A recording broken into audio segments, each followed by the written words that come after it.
What's up, y'all, and welcome back to Found Bytes, a game review series. My name is Brian, and I'll be your host. If you don't know about us, we're all about testing out and finding small, high-quality video games. This is a podcast that aims to respect your time and money as a gamer and a consumer by sifting through storefronts and sales to find the gems that may be worth your precious resources. If you're interested in reaching out or helping out, feel free to email us at foundbytesgrs@gmail.com, tweet at foundbytesgrs, and also rate and subscribe to us on whatever podcast feed you're using. Also, don't be afraid to leave some comments. If you're a developer who would like to participate in our Spotlight interview series of special episodes, please reach out through any of our channels. We would love to hear from you. But enough about the show. Let's get into our next game.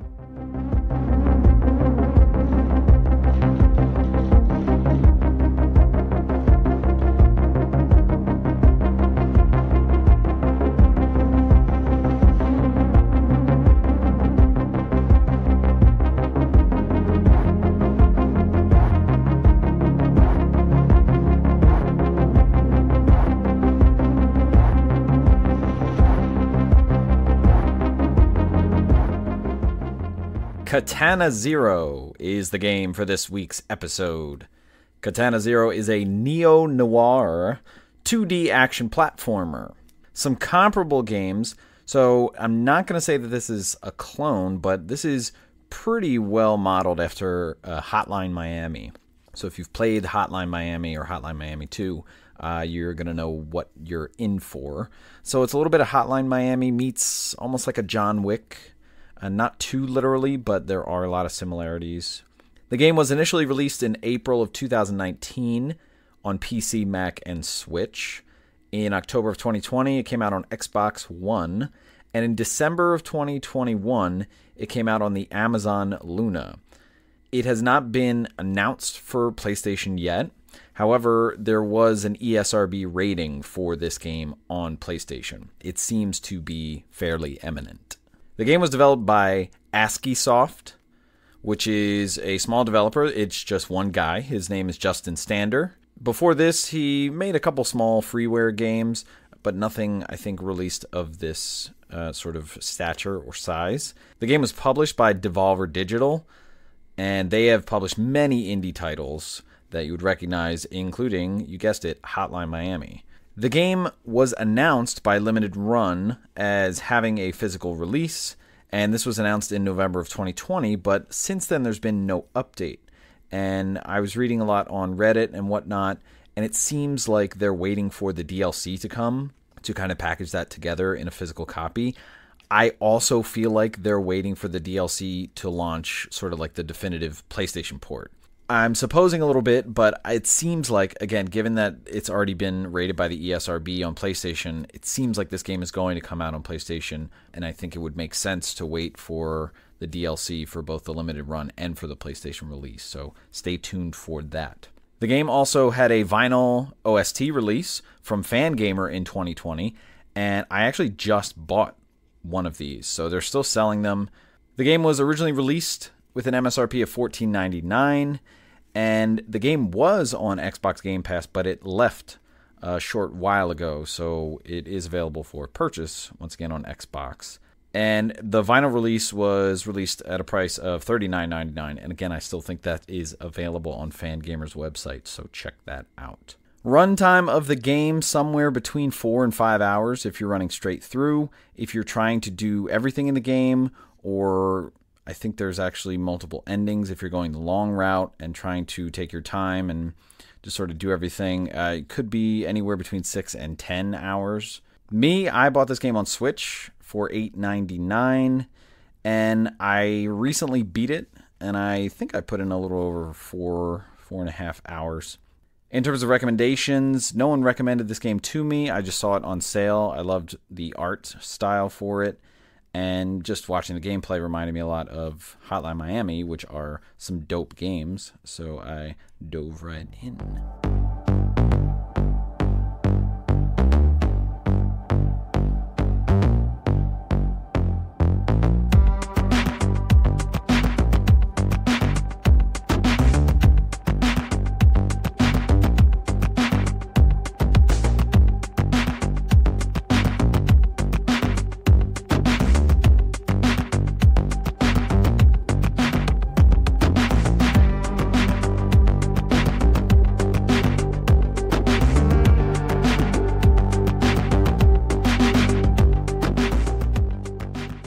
Alright, let's talk gameplay for Katana Zero. So this game is a 2D action platformer. So some pretty basic movement. You're going to be moving side to side, you're going to be jumping, and there's going to be a lot of melee attack. In terms of the format of the game, you're going to hear a lot of comparisons, but this is very similar to Hotline Miami. The only difference is that the view is different. So in Hotline Miami, it's a top-down view. Here you're looking from the side, like a cross-section. So it looks kind of like a 2D Metroidvania type thing.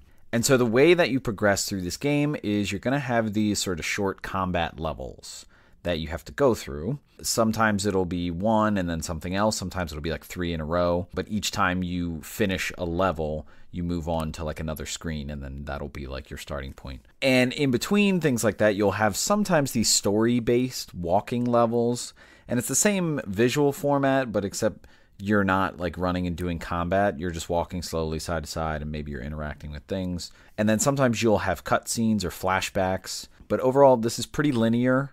And the game can end early. I think that at one point there's like a split path. I took the longer path, so I'm not too sure how early it can end. For the combat levels, essentially what you're going to see are 2D room and floor layouts. And again, this is kind of like a cross-section. It's very similar to an old game like Sim Tower, if you've ever played that. Like you've got the different rooms stacked on top of each other or next to each other, which are basically just rectangles. And so each combat level is going to be, anywhere between 5 and 10 rooms on the screen. And you will be, side scrolling. It's not like whatever fits on a screen. But when you reach the edge and it stops moving, then that'll be like when you go on to the next thing. So there'll be anywhere between 5 and 10 rooms. And in between the rooms, there might be doors that you have to hit open. There could be stair ramps where they go up or go down. There's going to be some break floors, and you may be breaking floors to go down. You may be breaking them to go up. And then sometimes you might have balconies. So there's not that great of an array, but, a wide variety of different things. You're not just walking side to side in rooms, and it's always the same thing. So there will be some kind of environmental differences. And the way you progress through these combat levels is essentially you have to kill all the enemies in that mini area. So any enemies that you see, you have to kill them all, and then you'll be able to progress on to the next screen. And so if you go somewhere and it looks like this is where you'll progress and there's no arrow or there's no way for you to go, that means there's probably still an enemy left somewhere. In terms of enemies, what you will see, a lot of them are going to be melee enemies. You will get shooters who shoot like single bullets at you. Some will shoot like shotguns, so it'll be a wide spread. You'll see like these SWAT guys with shields. Most of these enemies are going to be one-hit kills. But you will have instances where, like, if you and the enemy do a melee hit at the same time, it'll stagger them and they'll sit there. After the first time you see a stagger and then they get up and hit you, you'll notice it from then on. So it's not something that you can't see easily. And what's interesting about the progression here through these combat levels, again, just like Hotline Miami, there are multiple ways to go. So, like, you may have to get through one room and then it kind of splits off into like a roundabout or something like that, where it's like, oh, I've been trying it this way. Let me start by killing this guy and see if I can go about it this way. So in a way, it's kind of a puzzle with the combat. Sometimes you'll run into these mini bosses. There's only like a couple in the game. And so basically it's just like, instead of them being one-hit kills, they're multi-hit, much like a Zelda boss would be like, oh, just hit them 3 times, deal with their shtick, and then hit them again, and then hit them again. And I do like these. I like the variety. I like the challenge here. Sometimes you'll have these rush battles where it's like 2 enemies will appear and you have to kill them, and then 2 more, and then they'll like switch up the types of enemies. And this happens a couple times. In terms of your moveset, so your character, just one guy, and he has a katana, as you may have guessed. And so most of what you're going to be doing is melee combat. And so whatever direction that you're pointing the joystick in and hitting swipe, that's where you'll swipe. And you can even do this up or down.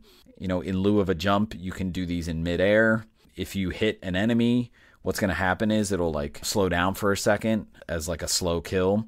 And you can do 2 in a row. Even if you don't hit it twice, you can actually, I think, even hold it twice. And if there's 2 enemies like right in front of you, it'll do them both quickly. Vague similarity to like something like Celeste, because if you do it in midair, I don't know if it automatically lets you do it again, or if you happen to hit an enemy you'll be rewarded to be able to do it again. I don't really think there's any limitations on this. You can just kind of go crazy if you want to hit, 3 guys in a row or something like that. It'll do that. But I think there is a little bit of a delay between them, because I've had situations where like there's 2 guys standing right next to each other and they're both like looking at me, and I go to hit swipe and I kill the first guy, but then before I kill the second guy, he kills me. So I think that there's, for the most part, if they don't see you, it'll happen very quickly and you can kill multiple guys at the same time, but there might be some openings there, so just be aware of that. And the other major thing that you can do with the katana is reflect bullets. This is very cool. It takes a little trial and error to get the timing. The closer the enemy is to you with the gun, the harder it is. But I found that if they're far away and they shoot from a really far away, it's pretty easy to just reflect it, and it'll go right back to them or another enemy. This is, I don't even think possible if there's like a shotgun spread, because I don't think you can hit all the bullets. So definitely this is more effective if you have guys that are just shooting a single bullet at a time. And another part of the mechanic with the katana is that you can open doors with the katana, and if there's a guy like right behind the door, I'm not sure if your sword kills him or the door kills him or something like that. But the doors can hit enemies as well. And I think if you're walking along and there's a closed door, if you just keep walking through it, eventually he'll open it. Again, very similar to Hotline Miami, you can sort of stagger enemies with doors in that game. Pretty much here, every time I did it, it killed them immediately. Another mechanic is you can roll through things. So there's a dodge roll. You can roll through enemies.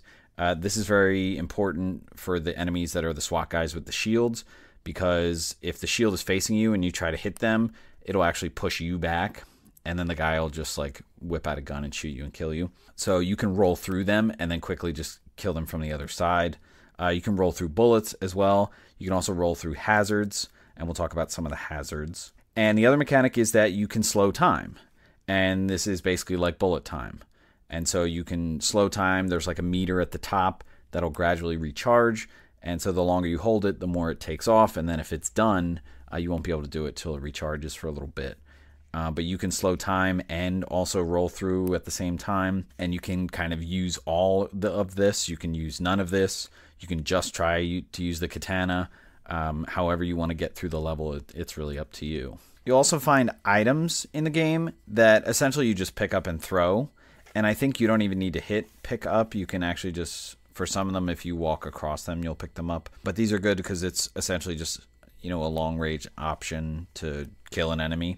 And it just goes when you throw it. Like, you can hit a guy who's even off your screen. And there's a good variety here. Most of them are just blunt objects or knives. Some of them will be like Molotov cocktails. And you'll see in the background that, like, there might be a lot of gas barrels hanging around. And even, like, through a door. Like, there'll be some before a door and some after a door. And if you throw the cocktail, it'll blow up, like, all of those things at the same time and any enemy who's around there. Another thing is also a gas grenade, which is interesting because it actually decreases visibility. And you can kind of hide in plain sight and people won't see you. You'll also see hazards.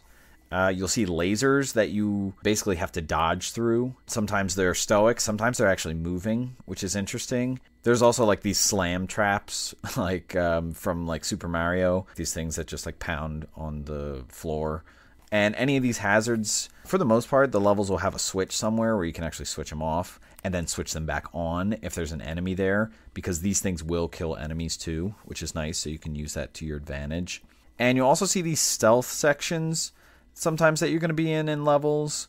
You can crouch and there'll be like spotlights and you can actually hide in plain sight. And these are pretty intuitive when you go through them. It's kind of breaking that 2-dimension because you're actually like walking right through guys, or at least it looks like it. And there'll be like areas where you can crouch and it'll show, there'll be a signal for your visibility. There's like an eye, and if you're not visible, it'll have like an X through it.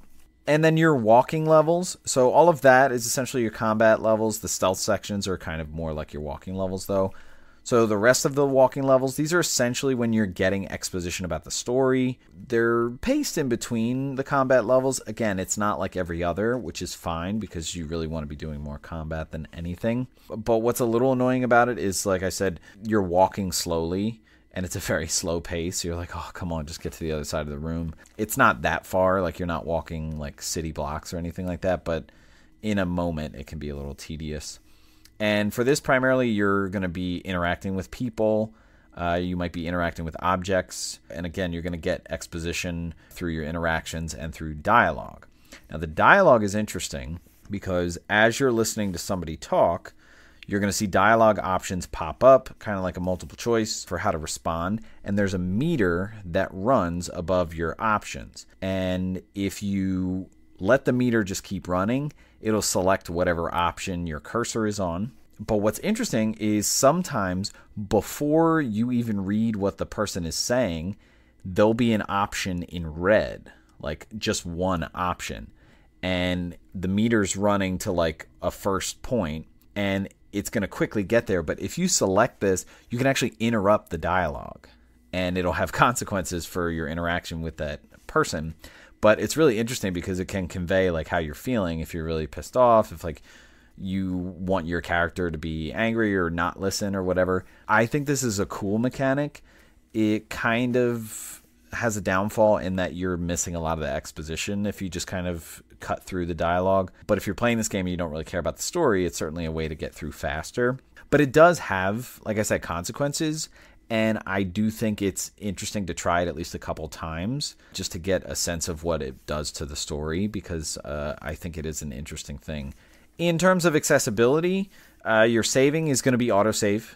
Pretty basic. There are chapters in the game. It doesn't really define it as you're playing it, but certainly not like Hotline Miami does. Like you see like a title screen in between chapters. But whenever you load up the game, it'll have like the different episodes or whatever, and like you're picking whichever one to go into. So if you're not at the end of an episode, the game is always going to autosave. So like if you're in a combat level, if you're at that level, like it's going to load you into that level every time if you come back. But if you start a game and you're in the middle of a combat level in your save, it'll put a warning up and say like, do you want to start from this exact spot? If you don't, it'll reset you to the beginning of that episode. So just like you can pick episodes, like you can replay episodes, but if you go back to one that you're on and you're like halfway through it, if you're playing another one, I think it'll reset you, so you won't be able to go back to the same spot. So just be aware of that. It's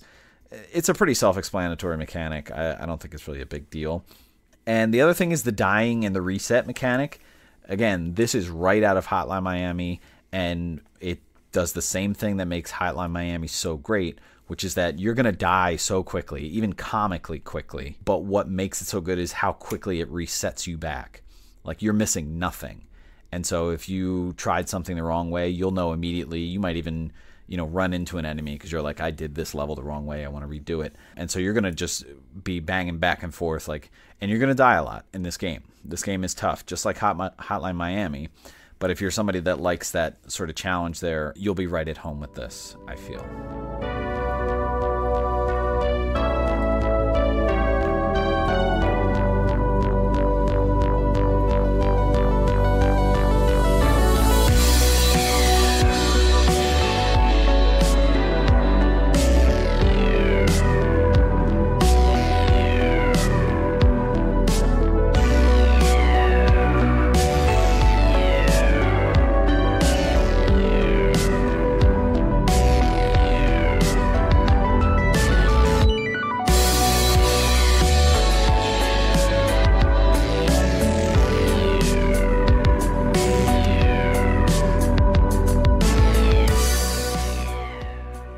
Let's talk about the vibe of this game. So let's start with the audio. This audio is kick-ass. And there are two artists, Ludowick and Bill Kiley. The general feel, again, similarities to Hotline Miami. It has an 80s feel, but it's also a twist with like a futuristic dystopia, like a cyberpunk dystopia. There are some songs here that really have some longing in them, I feel. And we're playing songs through here. I think these are some of the best songs in the game. Really dig the soundtrack. Like I said, there was a vinyl release. I did grab that, $39.99, and I still think that's available on Fangamer, so definitely check that out. What's also interesting in this game, and a little bit of, kind of breaking the fourth wall, which we will talk about in a little bit, is when you start like a new chapter and you get to the first combat level, your character will stop and like put headphones on, and then it'll show the song title and the artist, and it's the song that you're listening to. So I really dig that. It's a nice touch there. But speaking of sort of thematic touches, the game is trope heavy, and not from a fan service point of view. I don't think it really points it out. It's just taking a lot of things that you would expect to see, especially in something like John Wick or something like that. Like there are themes like your character has memory loss. You know, the character is a special and there's like this secret project thing that's going on.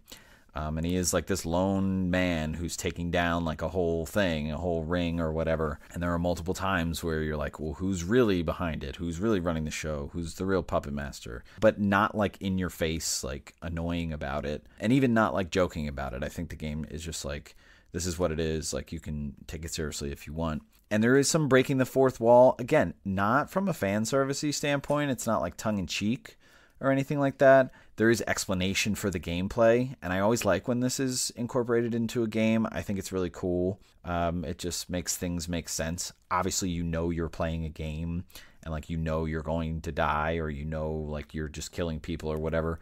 But I like when it ties it into a game. I really dig that. And there's even some technical things that are kind of breaking the fourth wall, but really entwined in the story here. So I dig that. Again, I don't want to give away too much. In terms of dialogue exposition, there is a fair amount of this. Again, with that interrupt mechanic, you can miss some of this, and I don't know how important it is to hear everything, because in all honesty, by the end of this game, I didn't completely know everything that was going on, which I'm okay with, but just in general, be aware of that, because if you're somebody who like is really looking for a deep story and like loose connections, you like to tie them up, there's going to be some things here that aren't quite explained or connected. Could mean that it's open to a sequel. I certainly think it is, but there might even be some like Deus Ex Machina type situations where you're like, maybe. But in general, it's a fun ride. In terms of visuals, the colors are a bit drab in terms of the levels and stuff like that. It is very gray. It is depicting kind of slums some of the time. And again, that cyberpunk feel. It is rainy constantly, and it almost gives like a Sin City vibe, like, you know, not like darkness in terms of brightness versus darkness, but just like colors that, you know, generally don't have a lot of color tones in them. But in terms of the character models, these are pretty cool. Your character model is very like 2.5D. I get vibes of like some of the later Mega Man X games and how like the character is not quite 3D, but like is almost like a little holographic or like kind of bulging out with the colors. Most of the enemies are very simple, but they're very beat 'em up. Like if you're in a brawler, really dig the visuals. I think it really captures sort of the feel of the game.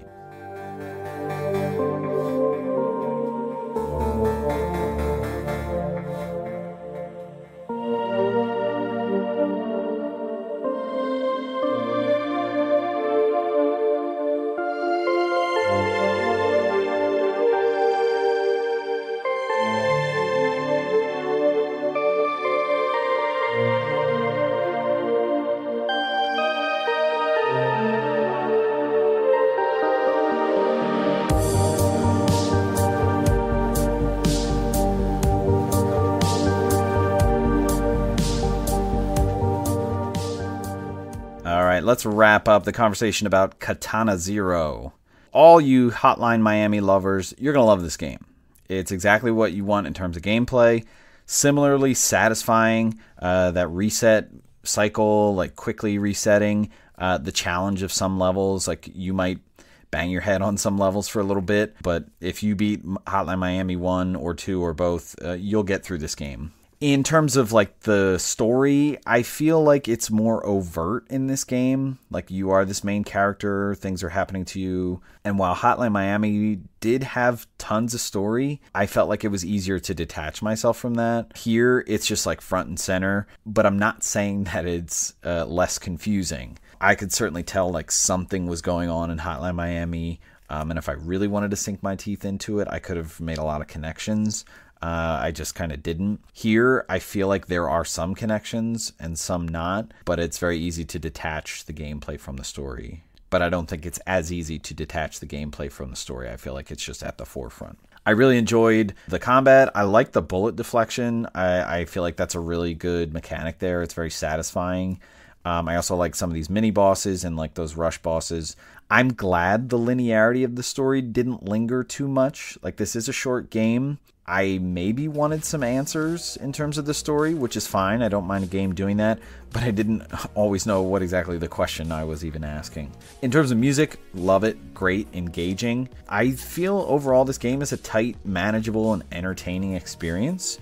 Again, if you love Hotline Miami, you're definitely going to love this, but even if you don't, I feel like there's something to get here. In terms of value, I think this is a solid $10 and under value. Even at the MSRP for $15, I feel like this is a good value. And again, Hotline Miami, John Wick, if you're fans of this stuff, you're definitely going to rejoice. I played the game on Switch. I think it's great on Switch. And if you're a PlayStation fan, I can tell you that it's probably coming. So definitely stay tuned for that. Alright, that's going to do it for this episode. Stay tuned for our next episode to see what new game we found for you.